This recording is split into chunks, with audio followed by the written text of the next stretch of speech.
to Talent You Should Know.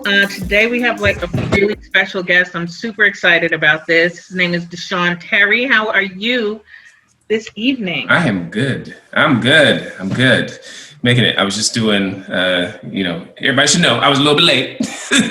And I was late because I was in the closet doing a recording, some ADR for this movie thing. So my apologies, but good to be here. That's fun. So we were just talking about LA being locked down, and I saw this tweet you said, can someone tell me what this is about? Like curfew, stay at home, like what does this mean? So how are you doing out there? How are you doing? Like, can you leave? Do you have to have like a pass, like a hall pass to go out? What's it like? That would be fun. That would be fun, but I would get into all kinds of trouble if that was the case. Right. But no, it's I haven't really been leaving the house since March anyway, and that's been really surprising. Just how comfortable I've gotten without leaving the house. There is an Instagram thing. Somebody said on Instagram, and it just killed me. I didn't repost it because I didn't want anyone to take it personally. Right. But they said, after this is over, I'm still going to want a social distance from some of you. I made T-shirts, and you didn't see it's way down on my page, and it says social distancing expert, and on the back it says before COVID, during COVID, and after COVID. I don't. Yeah. So, production shut down for a bit on the morning show. Is everything good? Dang, you got all the tea. This isn't the regular interview. She's like, let's just start. What's going on? What y'all doing? Y'all gonna get this? You know something? I don't think we're officially shut down. Okay. Yeah, we did shut down production a day. All right. Because I haven't gotten the COVID things. So the way that it works is that, there will be COVID cases. Okay. Unfortunately, because, we're in LA and COVID was especially rampant. Right. So, but Apple has these like really stringent COVID protocols. Right. So if you find out that someone is positive or something like that, then maybe that means, okay, well, they can't shoot today, so we can't do the scene or whatever. But the problem really happens where like people get shut down. Right. Is if there's an outbreak and people are infecting each other. So I have not gotten official word that occurred, but I do know that we had to.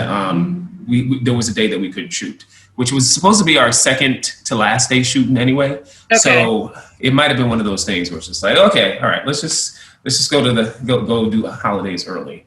But we might be shut down for a little bit too. But I don't think we'll be in too much of an issue since the holidays were we were right there. So It would be the 2-week break anyway.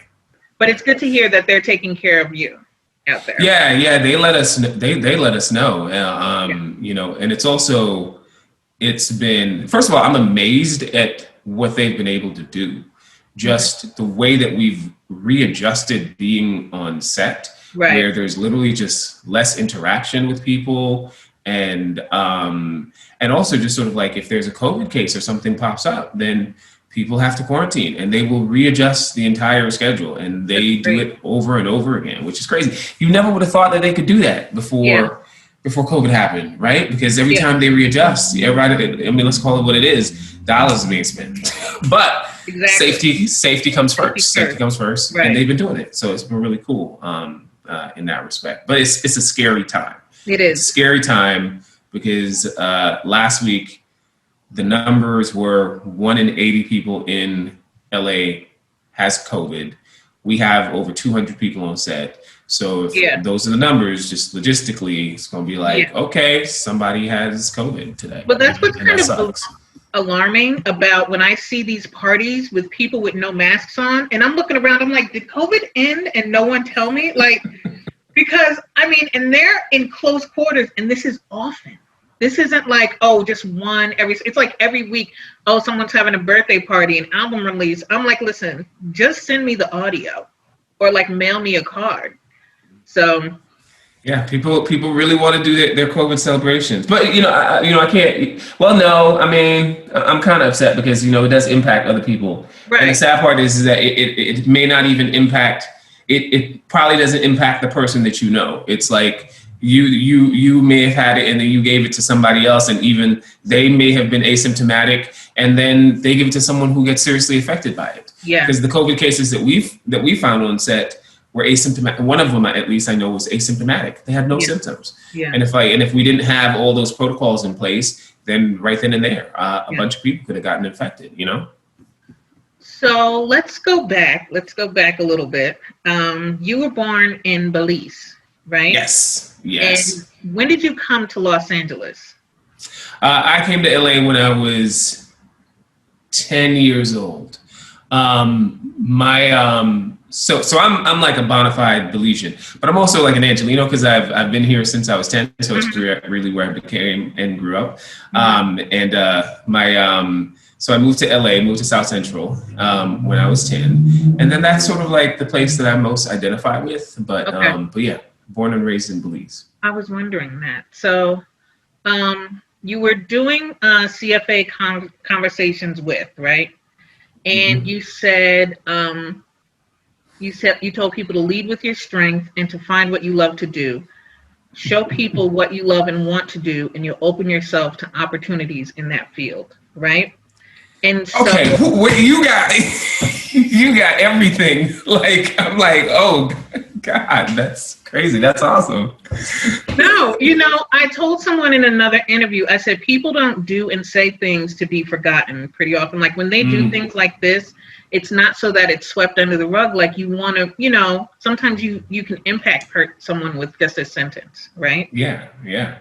So I wanted to know, like, how did that happen for you? Like, when did you find your love for acting?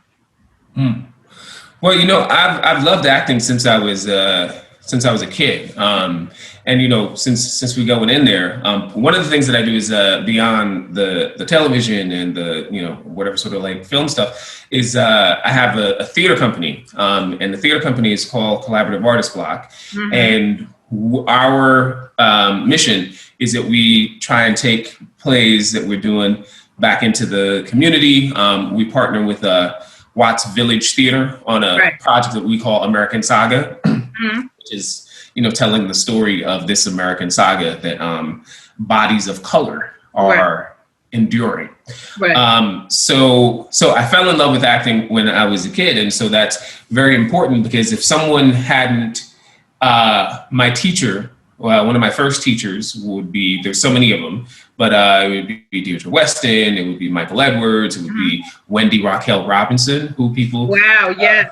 Yeah. Ageless and timeless, right? Yeah. So if Wendy and all those people didn't meet young Deshaun and say, you have a gift, oh my God, and help me blossom and grow, then Deshaun wouldn't be here in this moment in time. And so for me, it's just so important because what's really sad about LA is, now that you're sort of, in the industry, for the people who don't grow up in LA, it's very sad to me just how many Black and brown folks 2 miles away can't get access or get the door open for this place that two miles away.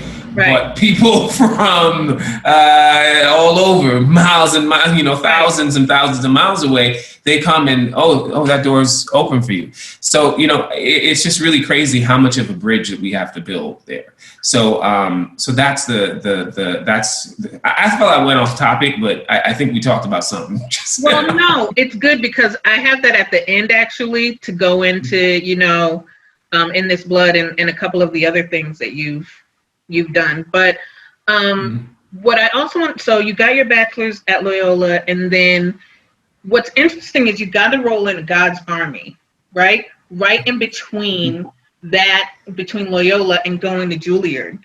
And so let me tell you something. For people who don't know, which you should, Juilliard is like the standard. Like when you want to be in creative arts, that's the place that you go to. So did you get that role and then get accepted to Juilliard, or did you get that role and say, hey, I want to take this further? I believe the way that it goes, let me really think about it. I definitely got the role first. Mm-hmm. What did I? Yeah, I believe so. I think I got the God's Army role first, which was like my first movie. Then we shot the movie. Then I got into to Juilliard, and at that point in time, people, because people were graduating, and some people were just going directly into the industry. Right. And I decided, I was like, I want to go to school. I want to continue training.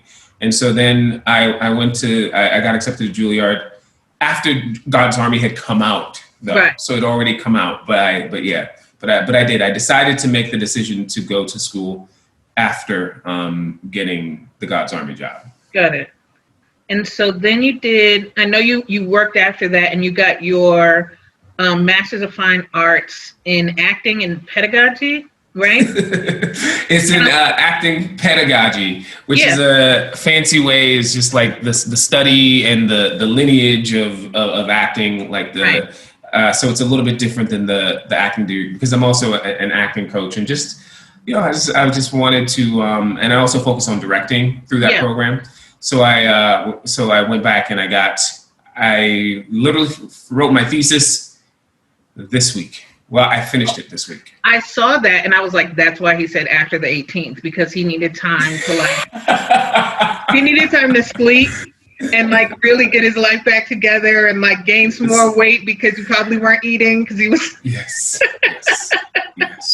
So I'm asking that, I say all that because I know that there are some people who get into acting and it's just like they just fell onto a set one day, or they just did this or that. And is that not necessarily a point of contention, but what are your feelings about that? Because some of them are super talented and it's like, oh my gosh. And then there's some of them you're like, are you still acting?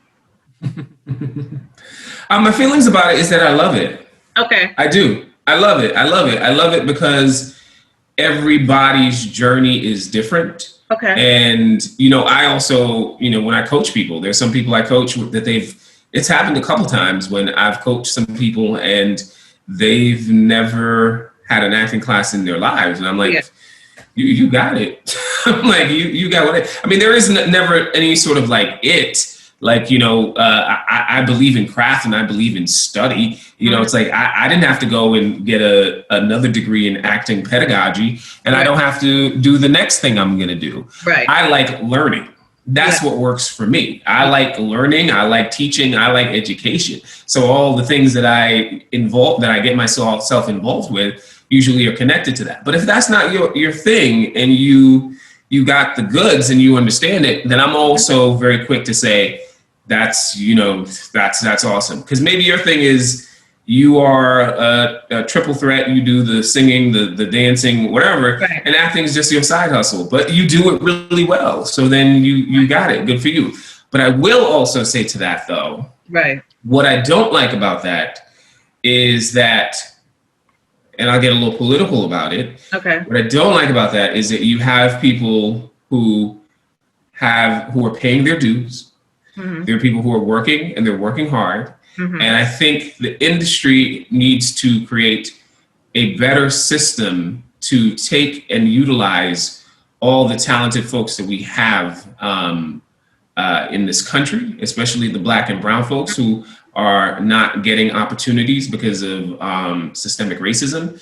Yes. So, but I do think that's a sort of that's a political and something we have to figure out as a society, as a community. But as an individual level, where it's just sort of if you have the gift and the spark and you don't need training, I don't hate you. I don't hate you for that. That's great. Go ahead and do that. That's not for me. But everybody's journey is different, right? And I remember it was a few years back, and people and I actually agreed with them at this point. It was about Disney movies and different animated movies, and people were upset because it's like the people who'd been doing it for years were now getting replaced by famous actors. And it's like, listen, this wasn't even in your lane. This wasn't your lane. It doesn't matter. They can't even see you on the screen. So why is it now? You know, now we're getting replaced. So I hear what you're saying, even just as far as like voiceovers and things like that. Like, why can't there be, you know, people who might not be in the spotlight, what have you, just kind of keep that to themselves? Yeah, I hear what you're saying, and I feel them for it. But you know, at the same time, what I'm gonna say is not cold. It's actually understanding. No, that's fine. But it's also, you know, in a capitalist society, which is what we are part of, right? You may feel at times that it's about your humanity, but it's a fiscal transaction. So that's the system. Yeah, that's what it is. So we can get, you know, with the SAG and the health insurance and the, you know, all of this is sort of like, okay, and at any point in time, they can come for you. That's the society that we've signed up for. That's what we're in.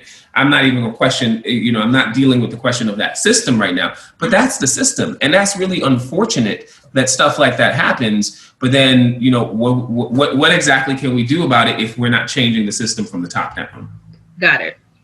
And so the way, I'm just going to kind of go through a few of the things you've done, because the things that what this is about, Talent You Should Know, is just kind of like not just you as an actor and being on screen, but the things that you've done in the background, the things that, you know, have helped you along the way, just in case there's someone else who might want to kind of take a similar path, right? Yeah.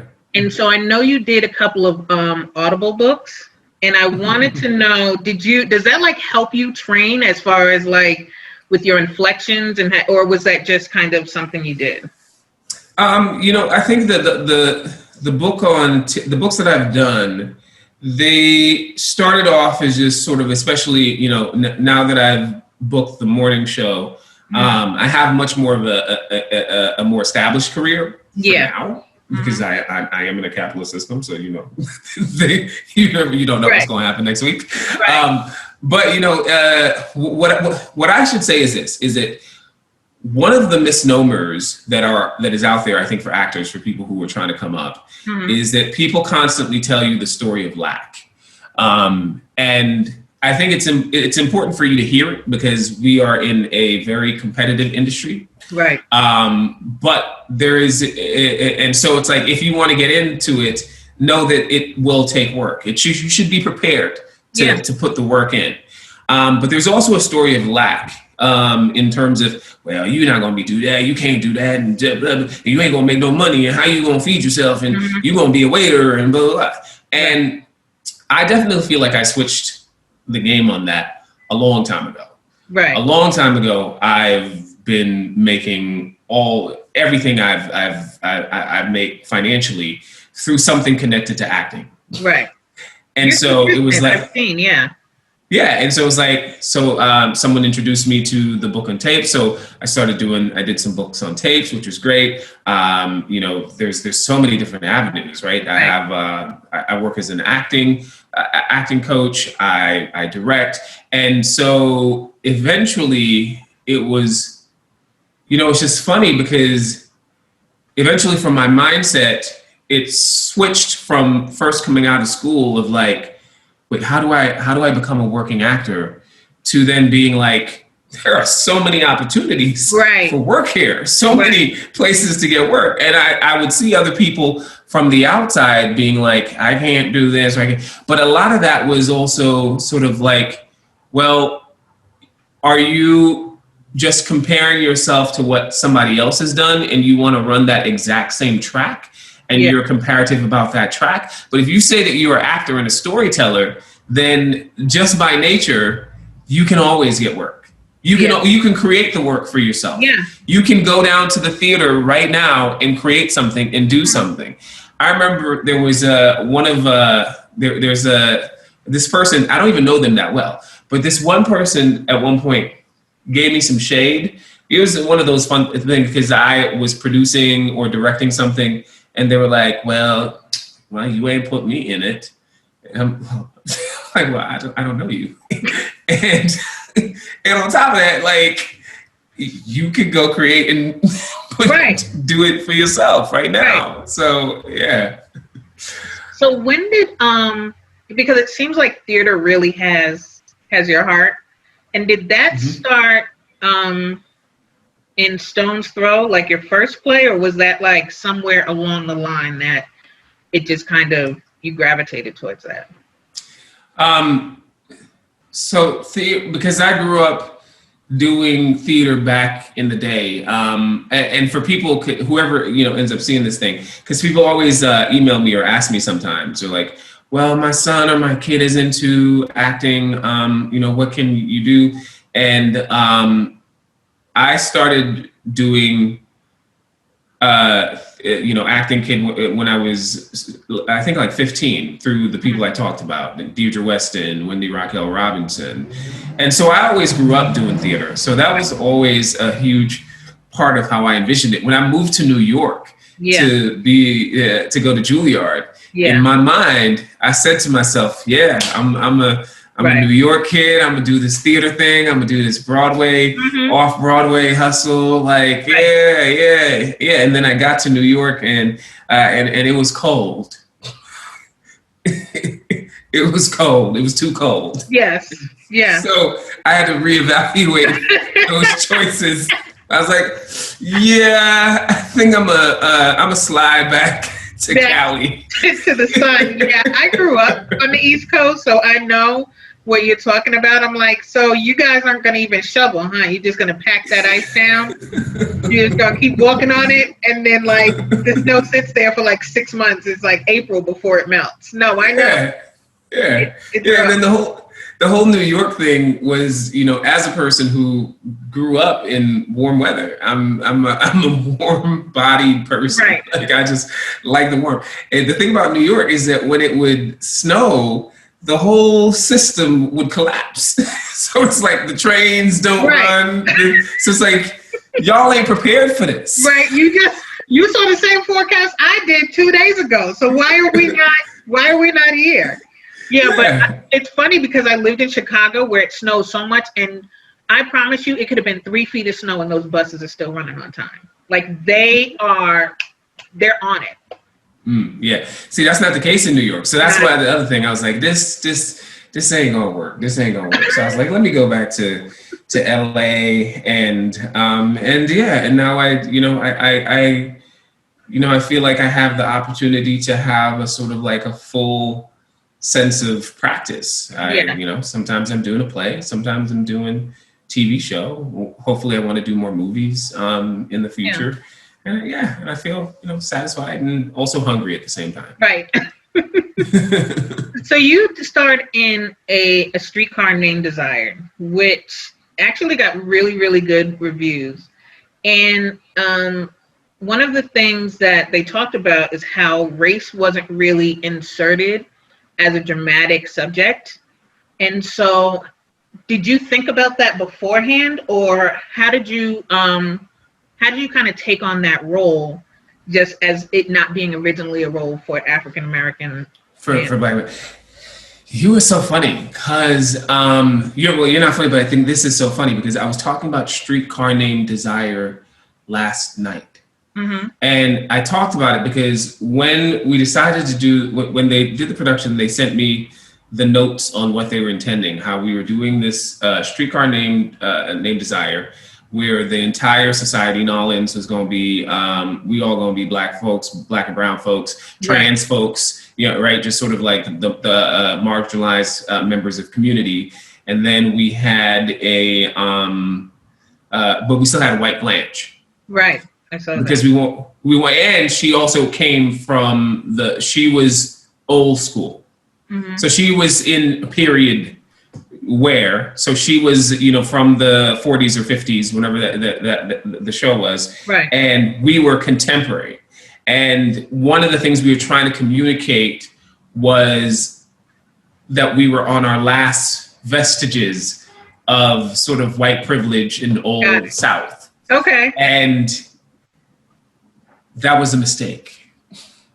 Really? That was a mistake. I think now that was a mistake. And if I had, I love the people I created it with, so it's not anything against the people who created it. But if I had the foresight to really understand the message now, I wouldn't participate in it, because I think that was part of, what COVID has really brought out for us is this sort of post-racial narrative is a lie.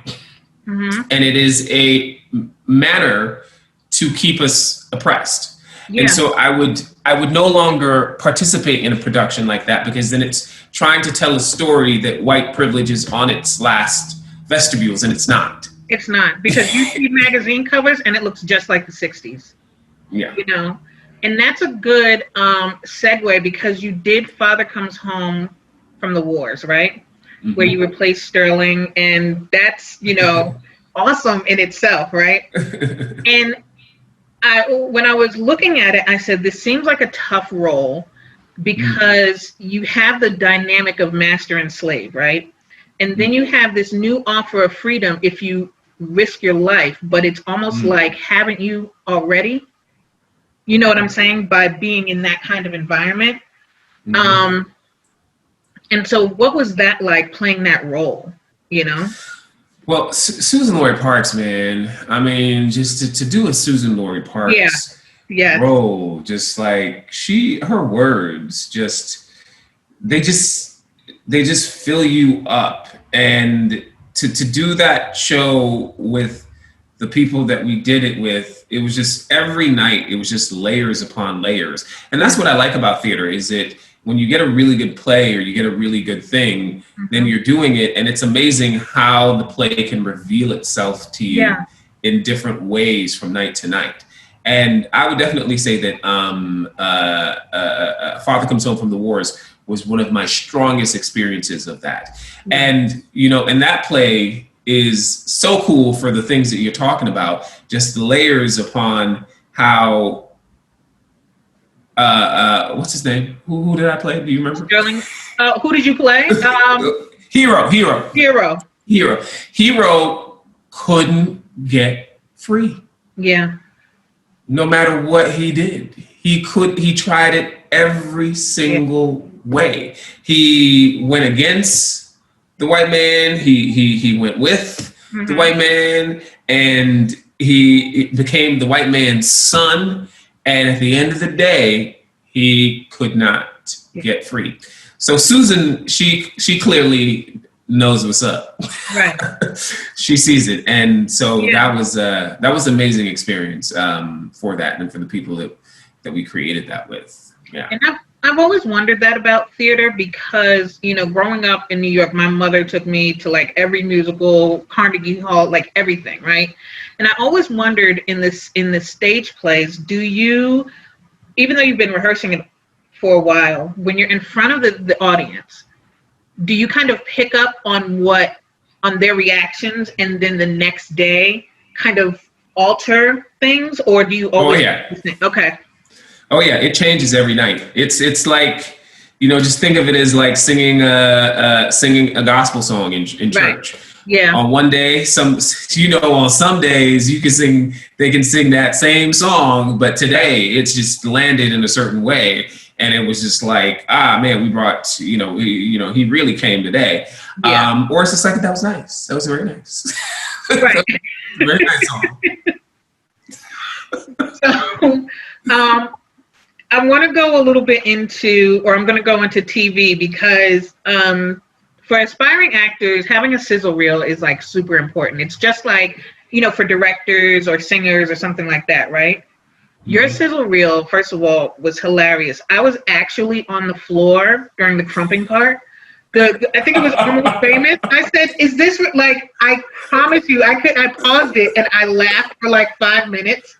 And then I came back to it and I was like, but I thought it was kind of cool. You kind of had the angry portion, you had thoughtful, you had emotional, and you had humorous, which is like a really good, really good diverse part of it. And then I went further back and I saw Actors Gym.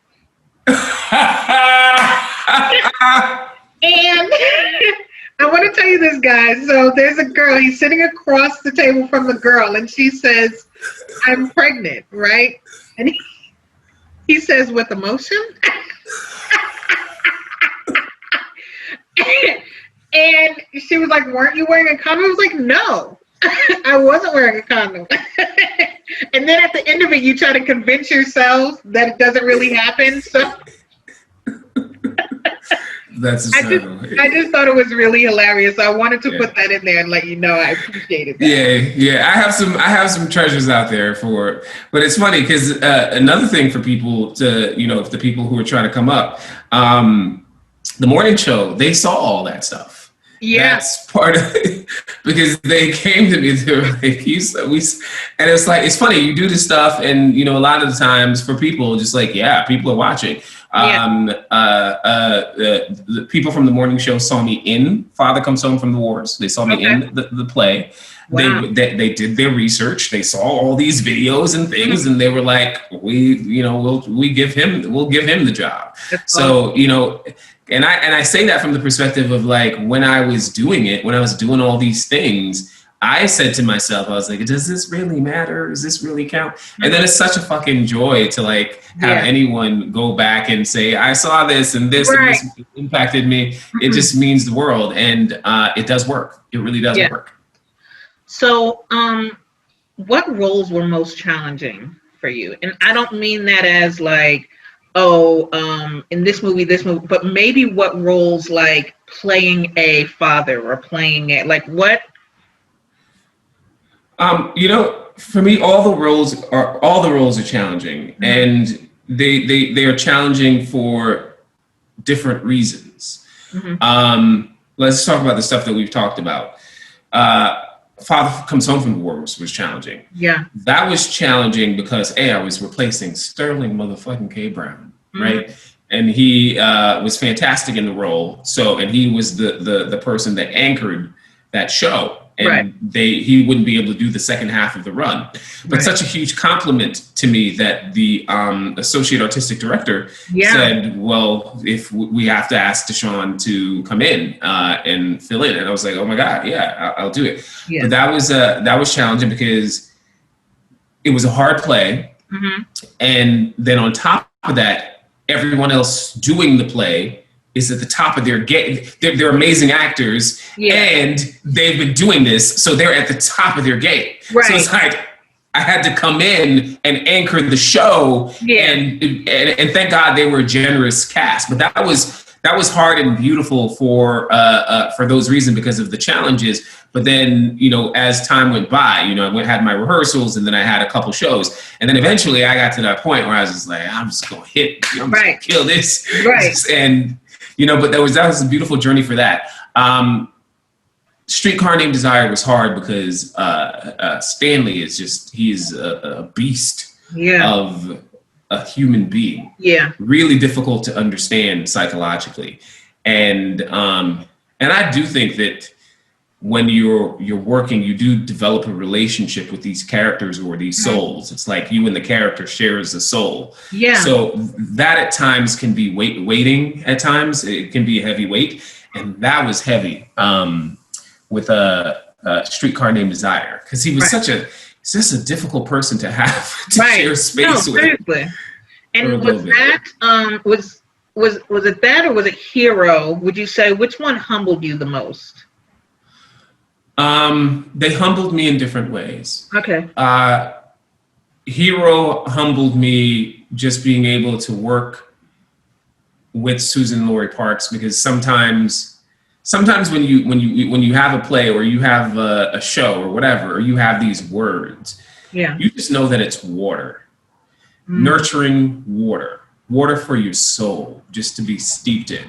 Yeah. And so that was humbling for just being in that experience and being in that point of receptor, and to tell that crazy, amazing story in front of all those people every night.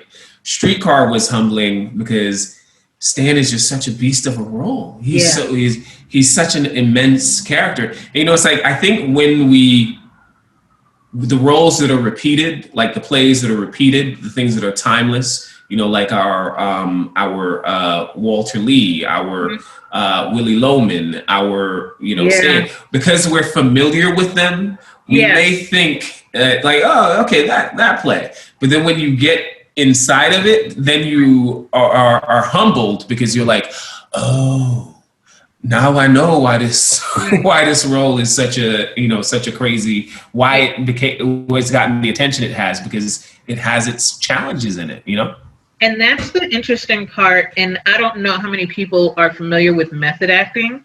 And it's like you see people like, Christian Bale, who can go from the mechanic to Batman, right? Okay, and you saw the mechanic. He was like, it was a crazy transformation.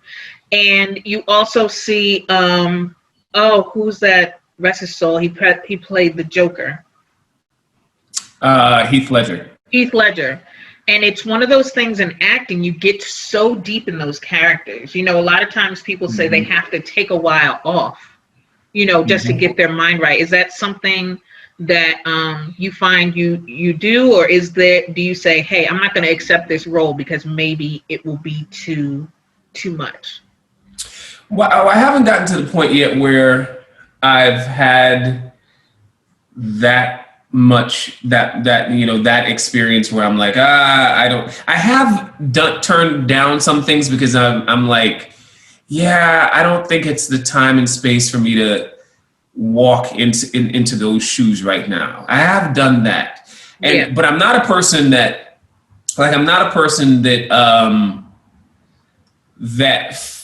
fights to become the character, because I actually want to, for me, it's like I like to find what is similar between me and the characters, like what space do we share, right? But with that said, it is they do get inside you. They do. They get inside you in these annoying ways, right? And then all of a sudden you are looking at the world through their point of view, and like if your character is deeply oppressed, then you start to see that. You start to see that in the world. If they're free, then maybe you experience stuff like that. And I think that there's no way you can help it, even if you are against it, because there's some actors who are totally against it. They're like, right. I don't do that. I'm just gonna, it's all imagination. Right. I think that at some point, some levels they do come into you. And then there's also, real quick, this phenomenon where it's sort of like when you're doing the play, everybody starts kind of acting out those roles in real life. Yes, right. Right. You have a British accent for 2 weeks. You're like, listen, you're from Oklahoma. Like, where did? Yeah, stuff like that. So you've had a good run. On TV, you've done Room 104, Scorpion, Southland, Shameless. You were on House, which, by the way, did you see that meme that said, can someone get him his Vicodin and a cane and have him figure out COVID? No, I didn't see that. Please. Someone get him his Vicodin and a whiteboard. Please. And this is all leading up to the morning show, which it's funny because when I watched it, so I'd seen a couple of episodes a while ago, and then, I started doing a bunch of stuff and I hadn't caught up on it. But what I remembered was like the first episode when Steve Carell's wife said, I'm divorcing you because I haven't liked you for a while anyway. And that shit was so hilarious. And I was like, this is straight off the Today Show, but I'm going to leave that. I'm going to leave that alone. But also, there was a part that there was a line you said, I guess after I forgot who it was, had asked you to do something, and you said, so you want me to be less black? And you said, and he's like, no, I'm not saying that. And you're like, isn't that what you're saying? And why I like the fact that you said that is because I know you've had those conversations in real life before, and I saw it in your face because I've had those conversations where I've said something to someone because I'm a straight shooter. Like, I'm from New York. I don't have time for a lot of the niceties that you're asking me to do. I don't care if your kid got braces yesterday. That's just not like what we're doing right now. And like, people have like said something to my boss, but my boss understands me. But what's interesting is that a white person has done the same thing and they don't call it intimidating. Yeah. You know what I'm saying? So it was Yeah. interesting that that kind of like was played out on TV, because it's like, no, that actually really happens. Mm-hmm. And you said that you like the fact that Daniel has so many sides. And like there, and I saw this, the snarky side, the shady side, and he's clearly intelligent, right? And adept at his job. And that's what's interesting, is that's you as well. So is it almost like playing yourself on screen, or where's the cutoff? Well, I do feel like there's a lot of things that I identify with Daniel, and I really identify with his his whole notion and idea. It's like, I'm here, I'm prepared, I've done the Right. job, and let's really talk about it. Is I don't go around often quoting Omarosa, but but I'm gonna have to give her credit where her credit is due. Right. When she said that you just have to be good. Yeah. We have to be excellent. Yes. In order to get into the room. And I think Daniel really feels that in his life. And I think he is he's very much so in a structure. When we get to hyper capitalism, whenever we get to any place that's hyper capitalism in our work field, wherever that is, whatever industry that you are in, when we start getting into hyper capitalism, then we're also really dealing with the roots of white supremacy. Right. And Black folks have to go through these rooms and experience these things so often.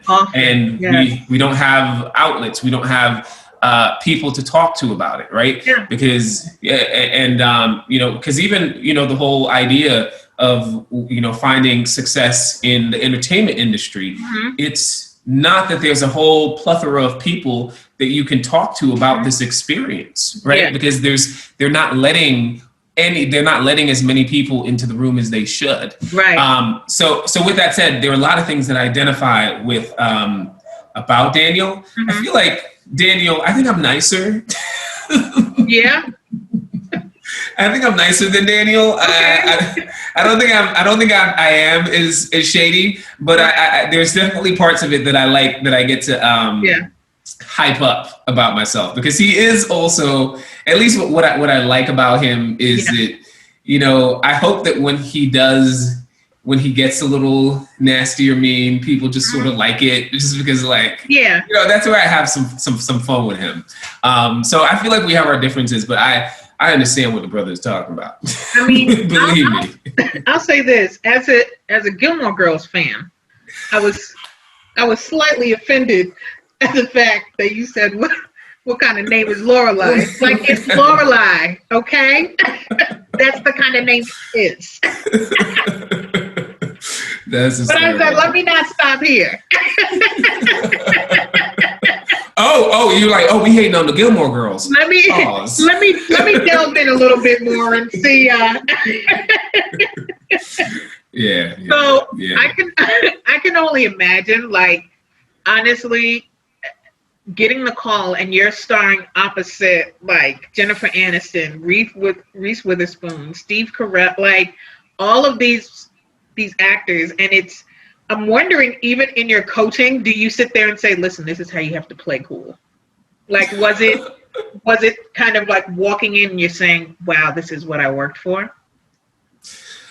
What was it like? Well, first of all, I'm fortunate because everybody in our show, they just happen to be like cool people. Like they're down to earth. Yeah. I've been on many sets, and sometimes sets can feel very hierarchical, if that's the word. Yeah. And like the people at the top, Reese and Jen, they are so fucking like ingratiating. Yeah. So in your head, it's like, wow, this is crazy. But at the same time, let's really get to it. As Black people, as Black folks, we have to understand that we have done the work. Yeah. And we have to really embrace that. Yeah. And we really have to believe that. Because when we walk into these rooms, right, people are always trying to assume certain things and put different pressure on you. And so I'm so on a human level, it was like, oh my God, this is crazy. But on the other level, it's like you have to get better about just receiving and understanding that your success is earned. Right. It is earned, and you are deserving of it. No one did you a favor.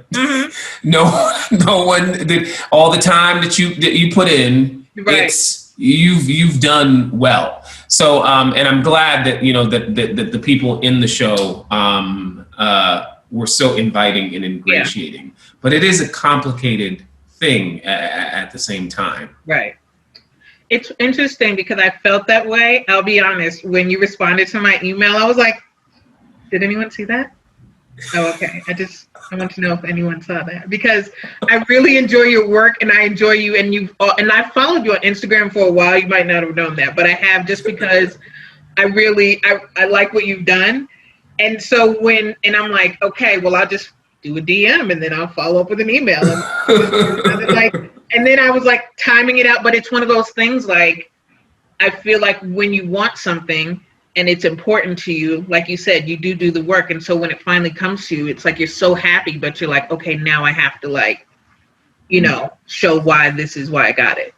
Yeah, it was the follow-up, and then I saw what you were talking about. I was like, oh yes, yeah, these are the conversations I want to have. So it's like, because that's how I operate. I'm just sort of like, we could do an indie film, we could do a whatever. Are we having a conversation though? Yeah.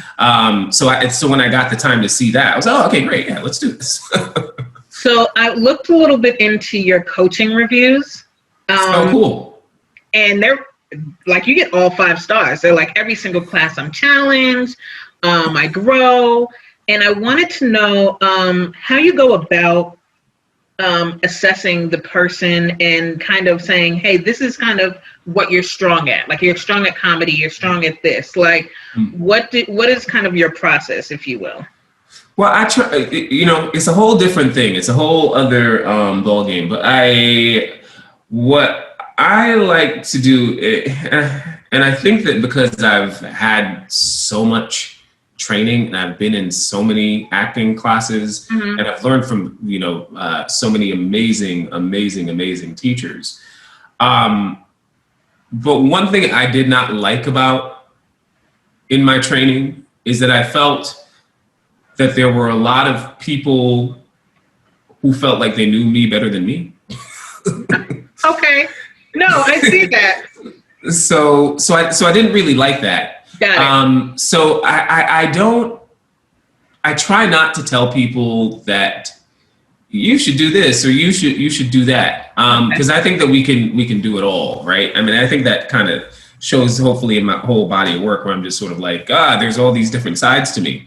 And so I try not to do that, to assess people that way. But sometimes, you just see somebody do something and you're just really like, wow, like that's just a gorgeous part of who you are. And I just want you to know that. Know that really resonates with me. Right. And then hopefully that's where they want to go into. But a lot of the times that's not where the artist wants to sit. For all of us, it's sort of like, no, I want to do this. You know what? Okay, real quick. Now I feel like I'm being too philosophical, but what it is that because we talked about, you find the things that you're good at. Right. I think the overwhelming sort of paradigm, this sort of self-help paradigm that we live in. We are constantly getting the message that you're not good enough. So everyone is always trying to fix what's wrong with them. Yeah. Oh, I need to become this. I need to do this. I need to learn how to do this. And so then, and that's really dangerous, and it actually keeps you down, because then you're not assessing your strengths. You're not assessing and actually sharpening the knife for the things that you are good at. Right. And so that whole sort of thing where sometimes the person doesn't like where they resonate in their strengths is because we're kind of taught in this capitalist society to as a way to keep us down. Is it no, you can't do that until you fix that thing over there, even if you've accomplished so much. So you got to sort of switch that talk. And I think a lot of times people don't want to just live in their strengths because it's kind of odd because they've kind of convinced us that that's a bad thing. Right. That to just live in your strength means that you're being lazy or something like that. But you got to embrace your strengths and still, get better. I'm not saying that, but you got to really, really learn to live in the things that are strong within you.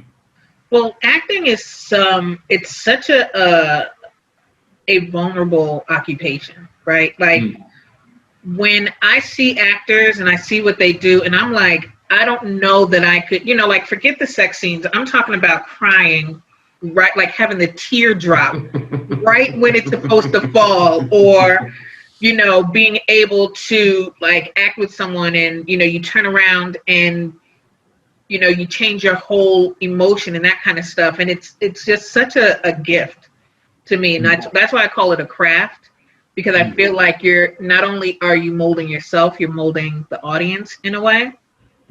Like even when I watched I just saw Tenet. Well, I bought it. I saw it a while ago, and I was watching John David Washington, and I said, and I'm hitting my son. I'm like, do you see that he walks like Denzel? He's like, what are you talking about? I said, no. I said, look how his shoulder is kind of to, you know what I mean? And it's like I'm so engrossed in every piece of it. So I just really commend you for like what you do. And I noticed like you said something, you said that growing up, right? Your mother always said that an education is one of the best things you can give yourself, as well as to always give back. And so I was wondering, is that why you coach? Is that why you direct and do these plays? It's for, to carry that on? Yeah, 100%. Yeah. Because my mom was a teacher, and so she valued nothing more than education. And my mom for most of her life was a single parent, so she had to work her ass off to pay. I know. I had 2 kids. Yeah, I know. Yeah. So she had to work her ass off, and so it's like, so mom really loves education. She did that for me. And I, again, just sort of like, if I didn't get educated and people didn't give back to me, then I wouldn't be where I'm at. And we need more people. We need more people in the industry. We need more people in all over. And so it's like, I feel like if you're not giving back, then, it's not just that you get there and it's done. Yeah. It's not, right? Because the further you go, the less folks have been let into the door. Right. And so to get there and be satiated by being the only one, that doesn't make any sense to me. Right. Because when you get there, it's literally just sort of like, oh, there is no color up in here. Oh, none whatsoever. No. So yeah, I think it's important that we give back. I think that strengthens you as a person, strengthens the community. And Ava DuVernay, I like her quote. She says that if you're doing it if your vision only includes you, then your vision isn't big enough. Yeah. I like that. I like also that you said whenever you get comfortable, you challenge yourself to dive deeper. You challenge yourself, so you practice to learn and teach all at the same time. And I wanted to kind of end it on this note of CAB and support Black theater, because I felt like those things are so important. Originally was collaborative artists called the Black Playwrights Block. I know why you changed it, but I just You are hysterical. You do the work.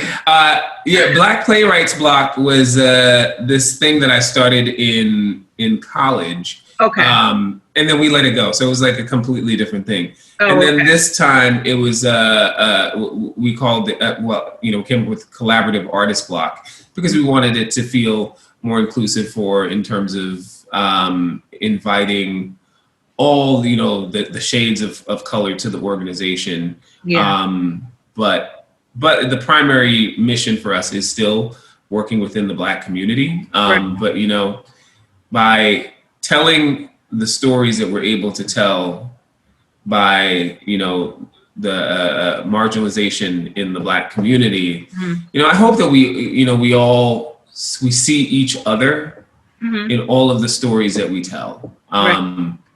But we got to just get more stories. We got to get more stories told, and so that people can have that connection, that transformation of realizing that you are no different from me. You are human. Right. So why do we live in a system that segregates us?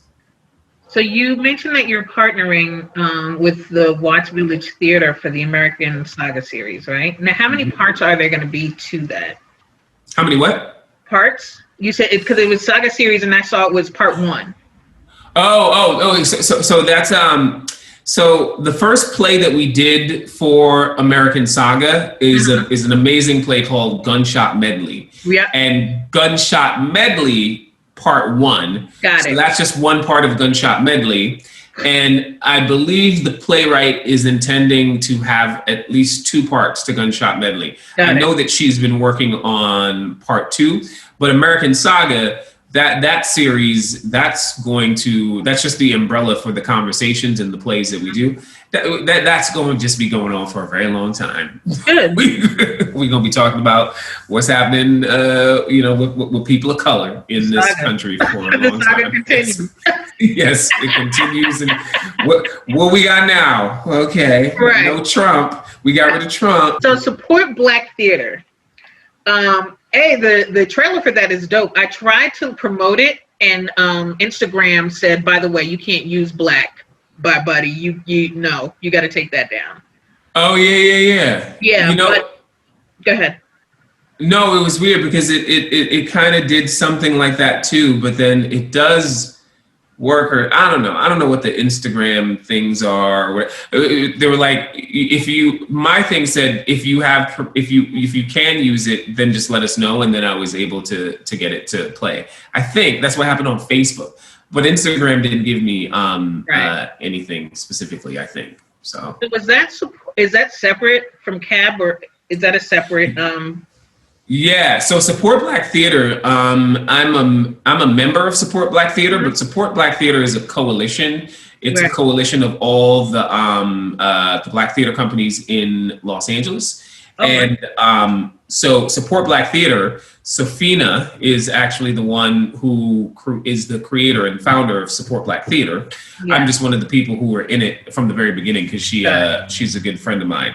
So, but CAB is the theater company that I'm a co-artistic director of, and we are one of the theaters that Support Black Theater is trying to amplify. Ah, okay. Got it.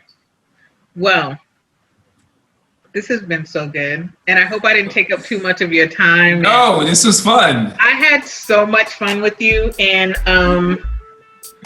yeah. This was fun. You have some of the stuff that you found. I'm like, oh my God, oh wow. Yeah. So no, that's really cool, and I'm really glad that I got to do this. Your energy is amazing. I love this. Thank you.